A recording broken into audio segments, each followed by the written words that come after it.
जाति तो है। जहाँ कक्षा 1 से बच्चे के नाम के साथ सरनेम लगा होता है तो उस देश में जाति ना हो, ऐसा कैसे हो सकता है? जाति के आधार पे मेरे आज भी याद है, हिमा दास जब मेडल लेके आई थी तो सबसे पहले उसकी जाति सर्च की गई थी। और वंदना कटारिया एक ऐसी बच्ची है, हमारे हॉकी प्लेयर, इतना अच्छा प्रदर्शन किया, फिर भी उसके घर के बाद जो है सर उसको बेइज्जत करने का प्रयास किया गया। साथ साथ सर साक्षी और विनेश के साथ क्या हुआ ये भी हम लोग नहीं भूलें सर। मेरा आपसे आग्रह है, आपके माध्यम सरकार से आग्रह कि वो देखे गांव में प्रतिभा कमी नहीं है, इनको कुचला ना जाए, क्योंकि पक्षपात होता है सर। इस पक्षपात को खत्म किया जाए। कब तक एकलव्य का अंगूठा जो है सर कटता रहेगा? प्रतिभा का कोई मोल ही नहीं है सर। हम खुद अच्छे खिलाड़ी थे मगर अवसर ही नहीं मिला। अब यहाँ आने में भी बहुत समय लगा, सड़कों पे संघर्ष करना पड़ा। हमारे साथी कह रहे थे कि खेल में जाति और धर्म नहीं होता। सर जाति तो है। जहाँ कक्षा 1 से बच्चे के नाम के साथ सरनेम लगा होता है। साथ साथ माननीय सभापति जी, आखिरी तक कर दिया है आपने। मैं तो 3.5 घंटे से इंतजार कर रहा हूं। सौभाग्यशाली आपको अवसर मिल गया। आप चेयर पे बैठे और अवसर ना मिले, ये तो फिर ये तो बहुत धन्यवाद। आप तो नए मेंबर्स के लिए अवसर पैदा करते ही हैं सर। सबसे पहले तो मैं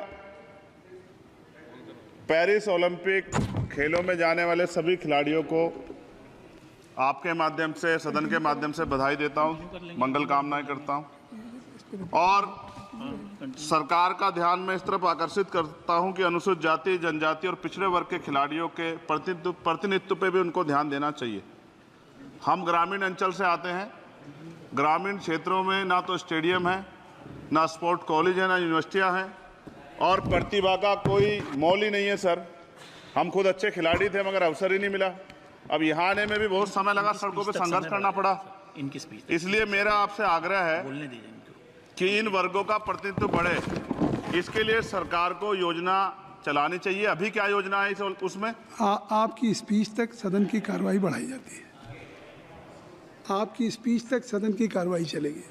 6 बज रहा है। अच्छा ठीक, सदन समाप्त हो जाता है, लेकिन आपकी स्पीच शुरू हो गई तो आपकी स्पीच तक सदन की कार्रवाई। धन्यवाद, बहुत बहुत धन्यवाद। लेकिन कृपया तो सभापति जी 5 मिनट में कंक्लूड। मैं आपके माध्यम से सरकार से जानना भी चाहता हूं कि ग्रामीण अंचल और SC ST OBC के प्रतिनिधित्व बढ़ाने के लिए क्या कदम उठाए गए हैं तथा इस संबंध में कुल कितनी धनराशि आवंटित की गई है और कितनी धनराशि आवंटित करने का प्रस्ताव। क्या उक्त श्रेणी खिलाड़ियों को पर्याप्त प्रशिक्षण के लिए सरकार द्वारा अलग से कोई प्रशिक्षण केंद्र स्थापित किया गया है या किए जाने का प्रस्ताव। उक्त खेलों में अलग अलग स्पर्धाओं में उक्त श्रेणी के कुल कितने खिलाड़ियों को भेजे जाने का प्रस्ताव है तथा इन सब खिलाड़ियों का श्रेणीवार कुल कितना प्रतिनिधित्व रहेगा। साथ साथ अभी हमारे साथी कह रहे थे कि खेल में जाति और धर्म नहीं होता। सर जाति तो है। जहाँ कक्षा 1 से बच्चे के नाम के साथ सरनेम लगा होता है तो उस देश में जाति ना हो, ऐसा कैसे हो सकता है? जाति के आधार पे मेरे आज भी याद है, हिमा दास जब मेडल लेके आई थी तो सबसे पहले उसकी जाति सर्च की गई थी। और वंदना कटारिया एक ऐसी बच्ची है, हमारे हॉकी प्लेयर, इतना अच्छा प्रदर्शन किया, फिर भी उसके घर के बाद जो है सर उसको बेइज्जत करने का प्रयास किया गया। साथ साथ पे मेरे आज भी याद है, हिमा दास जब मेडल लेके आई थी तो सबसे पहले उसकी जाति सर्च की गई थी। और वंदना कटारिया एक ऐसी बच्ची है, हमारे हॉकी प्लेयर, इतना अच्छा प्रदर्शन किया, फिर भी उसके घर के बाद जो है सर उसको बेइज्जत करने का प्रयास किया गया। साथ साथ सर साक्षी और विनेश के साथ क्या हुआ ये भी हम लोग नहीं भूलें सर। मेरा मानना ये है, आप दादा आप बीच में, nothing will go on record. मान्यवर छोड़िए, आप मेरी तरफ देखिए। मैं जिस क्षेत्र से आता हूं, विल गो ऑन रिकॉर्ड।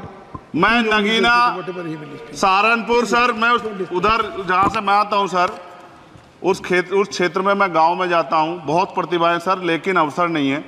मेरा आपसे आग्रह है, आपके माध्यम सरकार से आग्रह कि वो देखे गांव में प्रतिभा कमी नहीं है, इनको कुचला ना जाए, क्योंकि पक्षपात होता है सर। इस पक्षपात को खत्म किया जाए। कब तक एकलव्य का अंगूठा जो है सर कटता रहेगा? अब तो हमें अवसर मिलने चाहिए, यही मैं आपसे कहना चाहता हूं मान्यवर, और आपने मुझे मौका दिया, इसके लिए मैं आपका धन्यवाद करता हूं।